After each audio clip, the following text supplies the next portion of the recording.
हरे मुरारी हे नाथ नारायण वासुदेवं हरि ओम। स्वस्ति श्री गणेशाय नमः।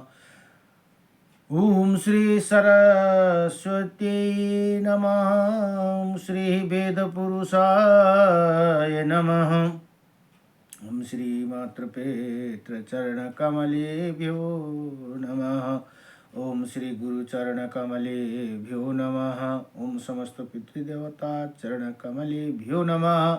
ओम समस्त कुलदेवता चरण कमलेभ्यो नमः। हरि ओम। कृष्णं नारायणं वन्दे कृष्णं वन्दे व्रजप्रियं कृष्णं द्वैपायनं वन्दे कृष्णं वन्दे प्रीताश्रुतं वासुदेवं सुता देवकं सचारुणमर्दनं देवकी परमानन्दं कृष्णं वन्दे जगद्गुरुं मुखं करोति वाचालं पंगुं लंघयति गिरिं यत्कृपातमहं वन्दे परमानन्दमाधवं कस्तूरितिलकं ललाटपटले वक्षौ स्थूले कौस्तुभं नासाग्रवरमौक्तिकं करतले वेणुकरे कङ्कणं सर्वज्ञ हरिचन्दनसुललितं कंठे च मुक्तं बलि गोपाय स्त्रीपरिवेष्टितौ विजयते गोपालचूडामणिः वंशी विभूषितकर्णं नवनीरदाभत पीताम्बरदारुणविमफलधरोष्टः पूर्णेन्द्रसुन्दरमुख दरविन्दनेत्रात् कृष्णात् परं किमपि तत्तो अहं न जानीमि। सच्चिदानन्दरूपायं विश्वोत्पत्यादिहेतवे त्रयीतापत्रय विनाशाय श्रीकृष्णाय वयं नमः। ओम कृष्णाय वासुदेवाय हरे परमात्मने प्रणतक्लेशनाशाय गोविन्दाय नमो नमः। जय जय श्री राधे जय जय श्री राधे मेरी स्वामिनी। मैं राधे जू की दास जन्म जन्म दीजियो मोहे श्री चरण को बास जन्म जन्म दीजियो मोहे श्री वृंदावन को बास। जय जय राधारमण हरि जय जय नवला किशोर जय जय गोपी चितचोर प्रभो जय जय माखन चोर जन्म जन्म दीजियो मोहे श्री चरण कुबास जन्म जन्म दीजियो मोहे श्री वृंदावन कुबास। नारायणं नमस्कृतं नरं चैव नरोत्तमं देवीं सरस्वतीं व्यासं ततो जयमुदीरयेत्। हरि ओम श्री परमात्मने नमो नमः। हरि ओम नमो भगवते वासुदेवाय वासुदेवाय हरि वासुदेवाय। हरि ओम। गुरुर्ब्रह्मा गुरुर्विष्णुः गुरुर्देव महेश्वरः गुरुर्साक्षात् परं ब्रह्म तस्मै श्री गुरुदेव नमः। अखण्डमण्डलकारकं व्यक्तयेनं चराचरं तत्पथं दर्शितं येनं तस्मै श्री गुरुदेव नमः। तस्मै श्री गुरुदेव नमः। हरि ओम। अजीवानंद औषा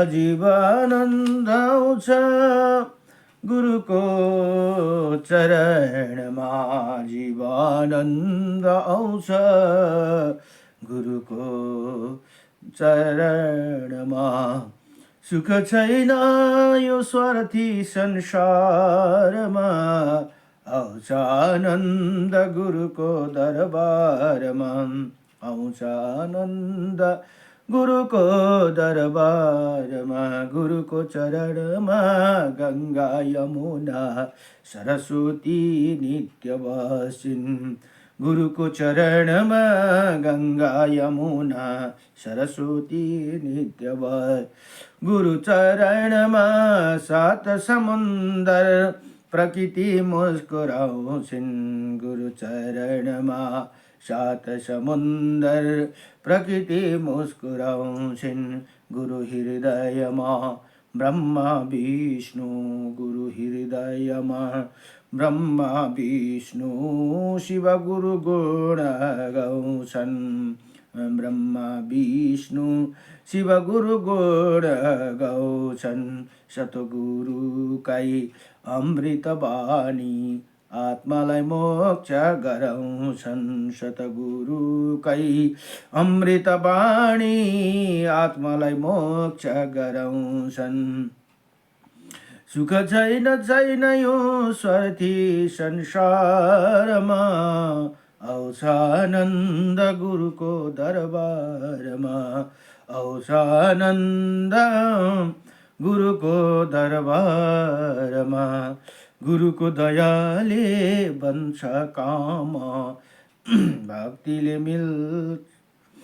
गुरुको दयाले मिल्छ बन्छ काम भक्तिले मिल्छ ज्ञान ब्रह्म ज्ञानको मोल बढेर भगवानमा लक्षण ध्यान ब्रह्म ज्ञानको मोल बढेर भगवानमा लक्षण ध्यान सुख छैन छैन यो स्वार्थी संसारमा आउँछ आनन्द गुरुको चरणमा आउँछ आनन्द गुरुको चरणमा ज्ञान सुमिरन अमृत पान अनाहद नाद जलकार ज्ञान सुमिरन अमृत पान अनाहद नाद जलकार पूर्ण गुरुको कृपा भएर मन्छ जीवन पार पूर्ण गुरुको कृपा भएर बन्छ जीवन पार सुख छैन छैन छैन सुख छैन यो स्वार्थी संसारमा आउँछ आनन्द गुरुको दरबारमा आउँछ आनन्द गुरुको चरणमा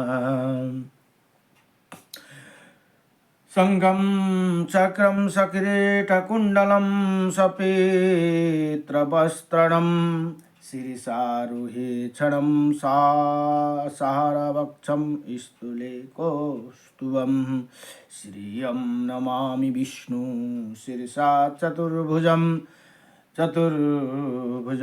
जले विष्णु थले विष्णु पर्वत मस्तके ज्वालमाले कुले विष्णु सर्वविष्णुमयं जगत हनुमान च ओम श्रीरामाय राम श्री ओम रामदूताय विद्महि कपिराजाय धीमहि तन्नो हनुमत प्रचोदयात् ओम रामदूताय विद्महि कपिराजाय धीमहि तन्नो हनुमत प्रचोदयात् ओम व्यासाय विष्णुरूपाय व्यासरूपाय विष्णवे नमो वै ब्रह्म विद्यै वशिष्ठाय नमो नमः लक्ष्मीनाथ समारंभा नाथाय मुनमध्यमः अस्मदाचार्य पर्यन्तं वन्दे गुरु परम्परा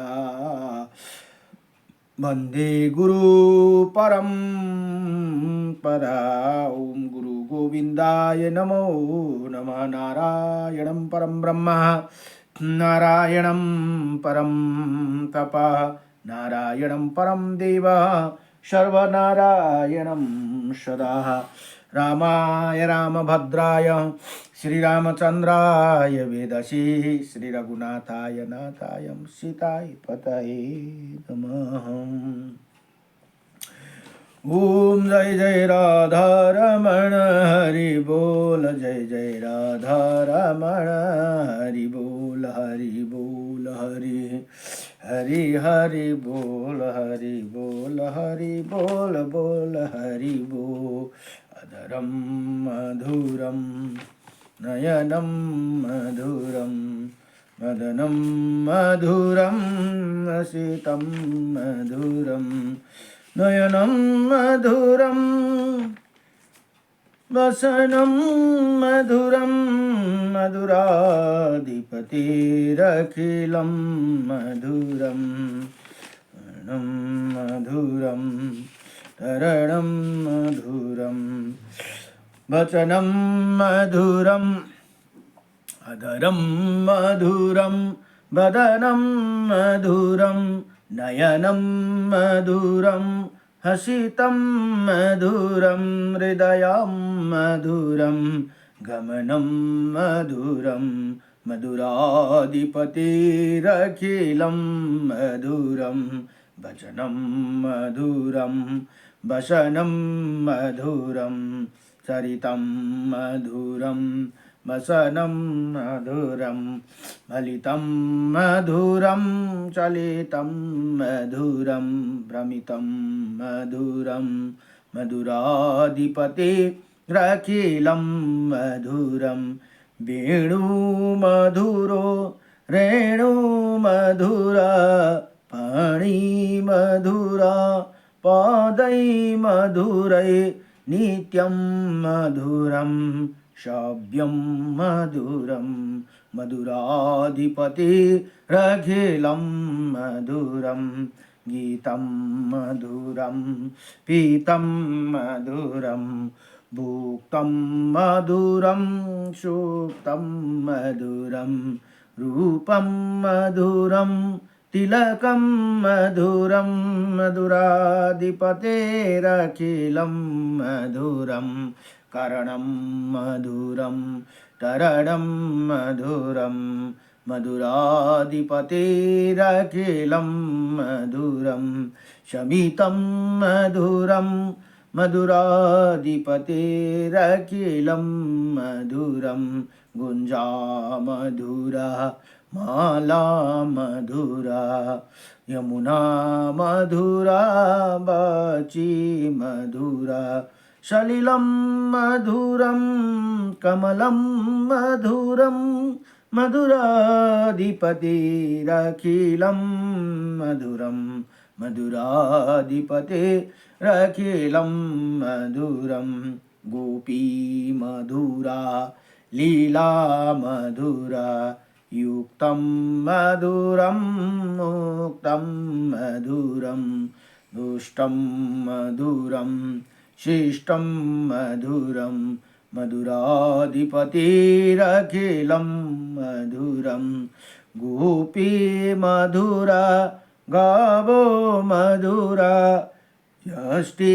मधुरा सृष्टि मधुरा दलितं मधुरं फलितं मधुरं मधुराधिपतिरखिलं मधुरम् अधरं मधुरं वदनं मधुरं मधुराधिपतिरखिलं मधुरं। जय जय श्री रामचंद्र भगवान को, श्री सीता रामचंद्र भगवान को, जय जय लक्ष्मी नारायण भगवान को, जय जय राधा रमण भगवान को, जय जय उमापति शंकर भगवान को, जय जय श्री राधे, जय जय श्री राधे। अहिले श्री ब्रह्माण्ड महापुराण अध्ययन हुँदैछ र ब्रह्माण्ड महापुराणमा जम्मा 5 भाग भनेर बताइएको छ भने 156 अध्याय र 12,200 श्लोक भनेर बताइएको छ। अब पूर्व भाग सकेर अहिले मध्य भागको तृतीय उपोद घातपादमा हिजोसम्म 8 अध्याय सक्यो। आज 7 अध्याय हिजो सकियो। 7-8 अध्याय सक्यो भने आज 9 अध्यायको प्रसङ्गमा अब पितृकल्पका वर्णन भनेर यहाँ बताउनुहुन्छ। अब ऋषिहरूको सबैको वंश वर्णन चल्दै चल्दै आउँदैछन्। अब यहाँ 9औं अध्यायमा भन्नुहुन्छ, अब ऋषि सूताजी ने सीताजी से पूछा कि हे सूताजी, महादेव का प्रिय सती जी दूसरी बार कैसे उत्पन्न हुए? पुनः पूर्व जन्म में वो दक्ष प्रजापति की पुत्र थी, बाद में वो कैसे उत्पन्न हुई भनेर यहाँ ऋषिहरूले सोध्नुभयो सूताजीलाई। अब स्वयं शैलराज हिमालय ने उन्हें पितरों की कन्या मेना, पितृहरूको मानसी कन्या जुन एकजना के अरे पार्वती माताका पनि माता हुनुहुन्छ मेना, अर्को कलावती जो राधा माताको माता हुनुहुन्छ, अर्को सीता माताको माता हुनुहुन्छ। यी तीनजना पितृहरूका मानसी कन्या भनेको मनबाट उत्पन्न भएका भनेर बताइन्छ। अब यहाँ भन्नुहुन्छ पुत्री बाद में वो कैसे उत्पन्न हुई? शैलराज भनेको हिमालय राजा है। हिमालय ने उन्हें पितरों की कन्या मैना से उत्पन्न किया, अतः वो पितृगण कौन है जिनकी वो मेरी मानसी कन्या है। मेना का उन हिमालय का दुहित्री देवता नाती है और उमा उन हिमालय की देवती नातिनी है भनेको देवता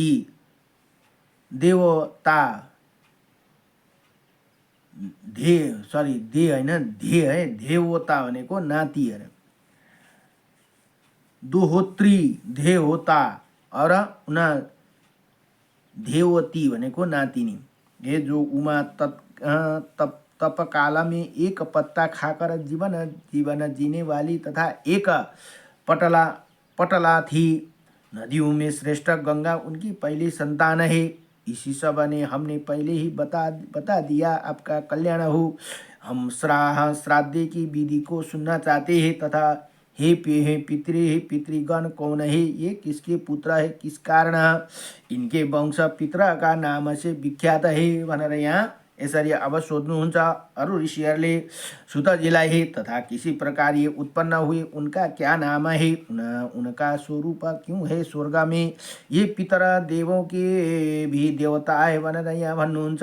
इसी प्रकार मैंने पितरों की उत्तम सृष्टि को जानना चाहता हूँ। जैसे कि हम लोगों द्वारा दिया श्राद्ध पितरों को प्रसन्न करता है, जिस कारण वो दिखाई नहीं देते भनेर यहाँ यसरी बताउनुहुन्छ।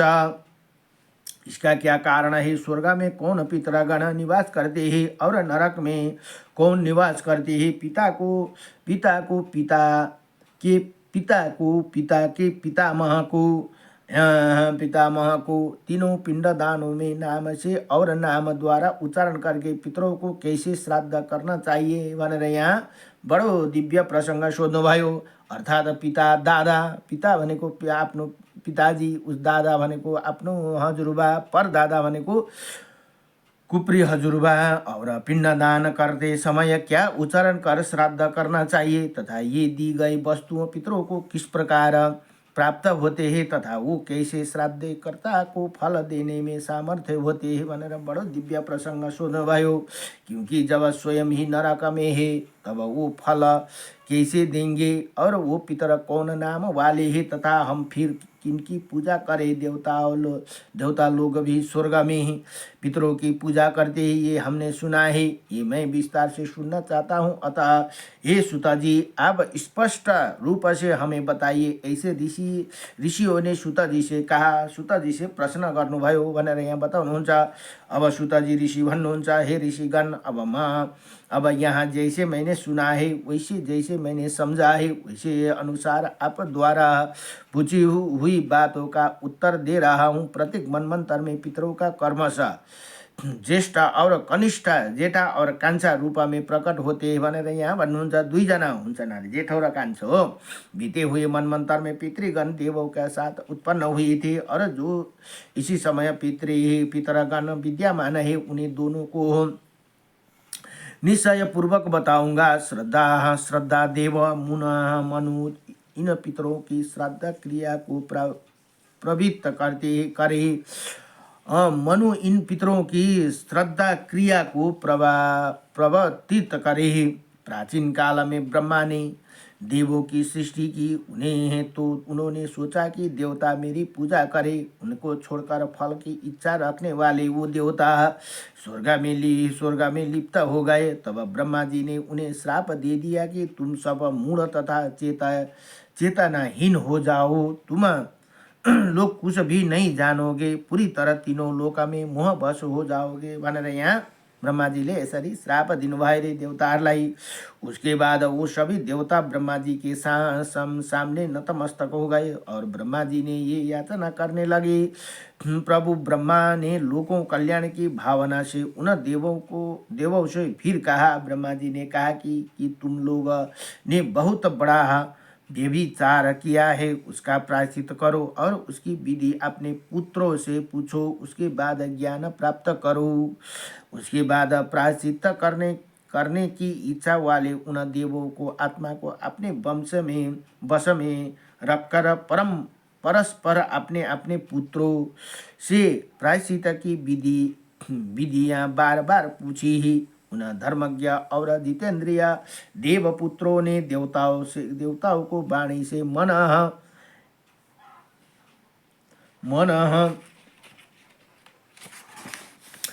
और कर्म से संपन्न होने वाला प्रायश्चित को धर्मज्ञ और संताप आत्मा वाले पुत्र ने अनेक बार कहा। पुत्रों द्वारा प्रायश्चितों को शिक्षा प्राप्त कर उन देवताओं को पुनः चेतना प्राप्त हुई और उन्होंने अपने पुत्रों से निवेदन किया कि जिन तुम लोगों ने हमें ज्ञान दिया है, इसलिए तुम लोग ही हमारा पिता हो भनेर यहाँ भन्नुहुन्छ। तुम लोगों की धर्म ज्ञान और वैराग्य किस वर प्रदान करूं बतलाओ। उसके बाद ब्रह्मा जी ने कहा कि आप लोग सत्य बोलने वाले ही, जो कुछ आप लोगों ने अपने मुख से कहा है वैसे ही होगा, अन्यथा नहीं होगा, क्योंकि तुम लोग ने स्वयं ही अपने पुत्रों को पिता कहा है, अतः हे वो तुम्हारे पिता होंगे। वह यही वर उन्हें दो। प्रजापति ब्रह्मा जी ने उसी वचन से वो देव पितृगण पुत्र कोटि में आ गए। इसी कारण बस वो पितृगण देवपुत्र कह जाते हैं। देवतार का पुत्र कहलाउँछन् अरे यी पितृगण कह जाते हैं, तथा वो पुत्र होने पर भी पितर कहे जाते हैं। इसी प्रकार पितरों को पुत्र रूप में और पुत्रों को पितर रूप में स्मरण कर पितामह ब्रह्मा जी ने अपना वंश की वृद्धि के लिए पुनः पितरों से कहा। अब श्रद्धा कर्म में जो पितरों की पूजा बिना किए हुए अन्न की क्रिया का अनुष्ठान करेगा, उसकी उसी क्रिया का फल राक्षस तथा दानव को प्राप्त होगा भनेर यहाँ बताउनुहुन्छ। श्राद्धों द्वारा प्रसन्न पितृगण अव्याय सोम को संतुष्ट करते हैं और श्राद्धि द्वारा संतुष्ट सोम नित्य समस्त पर्वतों वनों तथा स्थानवर और जगम पदार्थों से युक्त समस्त लोगों को संतुष्टि करेंगे भनेर यहाँ भनौँ। जो मनुष्य पोषण की कामना करते हुए श्राद्ध करेंगे, उसकी पितृगण सदा पोषण और संतान प्रदान करते हैं भनेर यहाँ भन्नुहुन्छ। जिनके लिए श्राद्ध में नाम और गोत्र उच्चारण के साथ 3 पिंड दान करेंगे, वहाँ सर्वत्र वो पितर और पितामह वर्तमान रहते हुए उसी श्रद्धा दान से प्रसन्न होकर उनके संतान प्रदान करेंगे। इसी प्रकार की आज्ञा परिमेष्टि ब्रह्मा जी ने पूर्व काल में ही दे दी है भनेर यहाँ बताउनुहुन्छ। अतः श्राद्ध दान करने से दान अध्ययन और तपस सब सिद्धि होते हैं भनेर यहाँ भन्नुहुन्छ। इसी में कोई संदेह नहीं है और पितृगण ज्ञान प्रदान करने वाले हैं। इसी प्रकार ये पितर ही देवता और है, देवता ही पितर है, अर्थात ये देवता और पितर आपस में एक दूसरे की देवता है भनेर यहाँ बताउनु भयो। और पितर दोनों है। सुता जी क्या कथित ब्रह्मा जी के इसी वचन को सुनकर मुनियों ने उनसे उनसे शेष प्रश्न के बारे में पूछा। ऋषियों ने कहा, हे सुता जी, पितरों के समूह कितने हैं? देवताओं के परम पूजनीय एवं चंद्रमा के पुष्टिकर्ता पितृगण किस समय वर्तमान रहते हैं भनेर यहाँ अर्को दिव्य प्रसंग सोध्नुभयो। अब सुताजी बताउनुहुन्छ कि अब मैं तुम्हें पितरों का उत्तम उत्पत्ति का वर्णन करूँगा, जिसको कि पूर्व काल में स्वयं ने अपने पिता बृहस्पति ने पूछा था भनेर यहाँ सुताजी बताउनुहुन्छ। बृहस्पति के पुत्र समयु ने विनय पूर्वक बृहस्पति के पास बैठे हुए सर्व प्रकार के ज्ञान को जानने वाला बृहस्पति इसी प्रश्न को पूछा, हे पिताजी, ये पितर कौन है, इनका क्या नाम है तथा वो नाम से कितने हैं और ये सब कैसे पैदा हुए और कैसे इन्हें पितृतत्व प्राप्त हुआ, किस कारण यज्ञ में पितरों की नित्य पूजा की जाती है। महान आत्माओं को ये श्रद्धादि क्रियाओं को सभी श्राद्ध से पूर्व है। इसीलिए किसके लिए श्रद्धा दान करना चाहिए तथा क्या देने से श्रद्धा का फल होता है और किस तीर्थों में और नदियों में श्रद्धा अक्षय होती है भनेर यहाँ बताउनु भयो। कस्तो बढिया प्रश्न सोधिनु भयो हाम्रो लागि। तथा हे द्विज श्रेष्ठ, किन तीर्थों में नदियों में श्राद्ध करके सब कुछ प्राप्त होते हैं और श्राद्ध करने का क्या समय उचित है तथा श्राद्ध की विधि क्या है? ऋषियों ने कहा कि ये उपयुक्त सब हम विस्तार से सुनना चाहते हैं। जिन जिन बातों का हमें आपने निवेदन किया है उनकी हमें बताइए। इसी प्रकार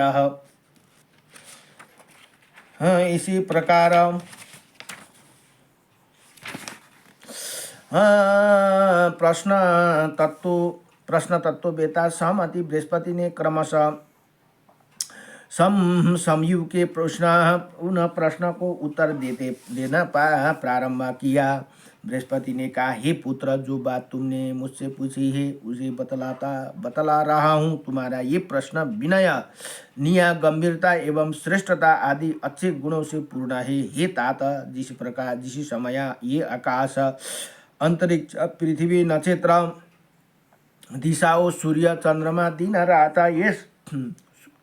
रात ये कुछ भी नहीं थे, उसी समय सारा संसार अंधकार से आवृत था। सर्वत्र अंधकार ही अंधकार था और अंधकार था। उसी समय केवल एक ब्रह्मा ही दुस्सर और परम तप कर रहे थे।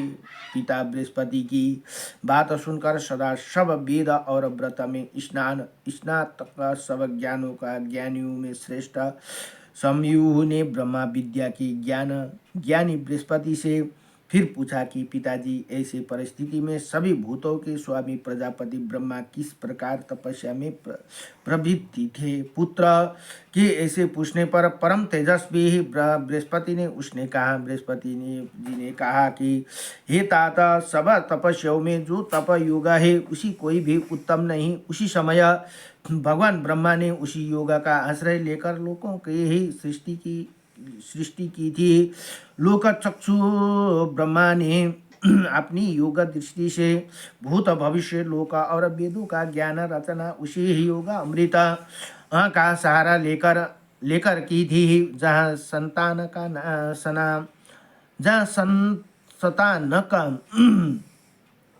नाम लोगों की स्थिति, वहीं पर भगवान वास करने, वहीं स्वर्ग में देवों ने और विराज नाम का देवो निवास करते ही।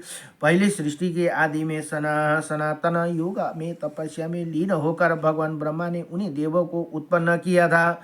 वो देवगण आदि देव के नाम से प्रसिद्ध है। मान पराक्रमी और मान ओजस्वी और देवताओं के दानवों एवं मनुष्य के सबके पूज्य तथा सभी के मनोरथ को पूर्ण करने वाले हैं। उन तीनों लोक में पूजित 7 गण प्रसिद्ध है। उनमें तीन गण अमृत निराकार अतः 4 गण साकार है।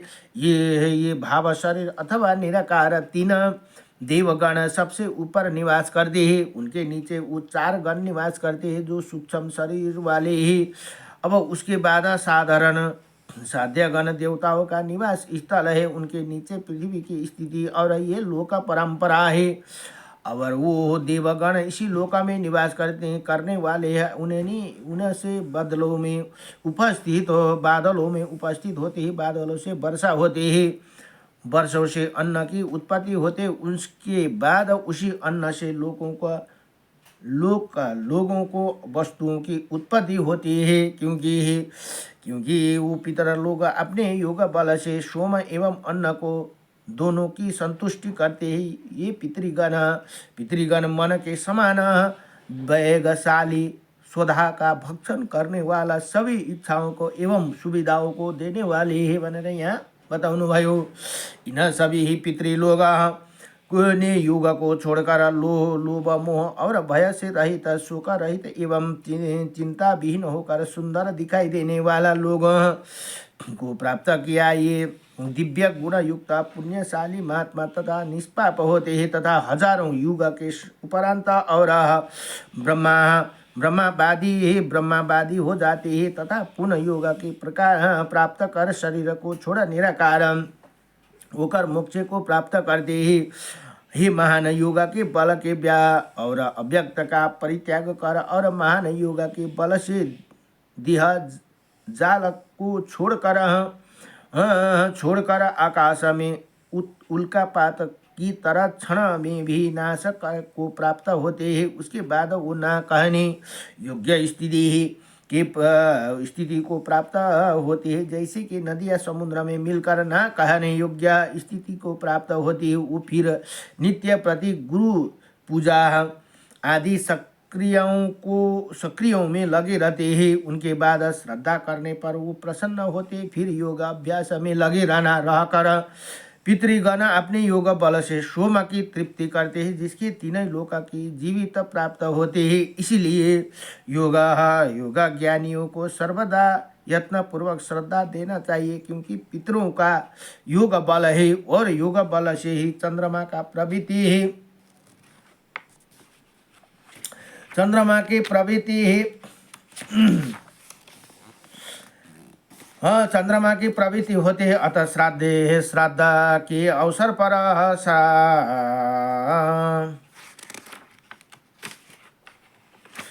श्राद्ध के अवसर पर शस्त्र अथवा सैकड़ों आए हुए ब्राह्मणों को भोजन कराना चाहिए, क्योंकि उनमें एक ही ब्राह्मण यदि मंत्र को जानने वाला है, वो सब अधिक सामर्थ्य होते हैं। कथन का आशय है कि सैकड़ों और हजारों यदि एक भी ब्राह्मण विद्वान है तो वो सबसे बढ़कर अर्थात उसका पुण्य सबसे अधिक है। इसीलिए इसको सुनिए, जो इन आए हुए मंत्रों को ज्ञाता ब्राह्मणों को भोजन कराए, उनमें भी एक भी प्रसन्न हुआ।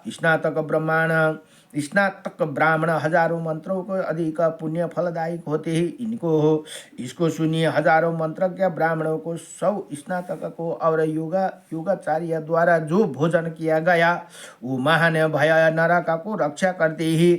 1000 गृहस्थ 100 वनप्रस्थ 1000 गृहस्थों 100 वनप्रस्थ अथवा 1000 ब्रह्मचारी से सब एक योग अभ्यासी बढ़कर, वो चाहे नास्तिक, चाहे अधर्मी हो, चाहे संकरणीय विचार वाले हो अथवा चोर ही क्यों ना हो, योगी के अलावा अनंतर कहीं किसी की दान नहीं देना चाहिए। ऐसे प्रजापति कहा कि जिस व्यक्ति का पुत्र और पौत्र ध्यान करने वाले योगी ब्रह्मचारी भोजन कराएगा, उसका पितर उसी तरह प्रसन्न होंगे जैसे कि अच्छी वर्षा होने पर किसान प्रसन्न होते हैं। श्रद्धा के अवसर पर ध्यान करने वाला योगी के ना मिलने पर ब्रह्मचारियों को भोजन करना चाहिए। उनके भी न मिलने पर उदासीन निराश गरीब गृहस्थ ब्राह्मण को भोजन कराना चाहिए। जो व्यक्ति एक पैर पर 100 वर्ष तक खड़े रहकर केवल वायु का भोजन कर रहता है, उसमें भी बढ़कर ध्यानी एवं योगियों को ऐसे ब्रह्मा जी का अनुशासन है। अब उन अमित तेजस्वी पितरों का ये प्रथम गण समूह का कहा गया। पितरों का ये गण सभी लोक में भावना करते हुए निश्चय रूप से सदा स्थित है। अब इसके बाद पुनः समस्त पितरों का वर्णन करूँगा, उसका संतानों का तथा उनकी समस्त उनकी स्थिति तथा उनकी भावना को क्रमशः वर्णन करूँगा भनेर इसी प्रकार श्री ब्रह्मांड महापुराण को वायु प्रोक्त मध्य भाग में तृतीय उपोदघात पाद को 9 अध्याय अथवा पितृकल्प वर्णन को 9 अध्याय संपूर्ण भयो। नमो भगवते वासुदेवाय हरे परमात्मने नमः प्रणत क्लेशनाशाय गोविंदाय नमो। नमो भगवते वासुदेवाय नमः कृष्णाय वासुदेवाय।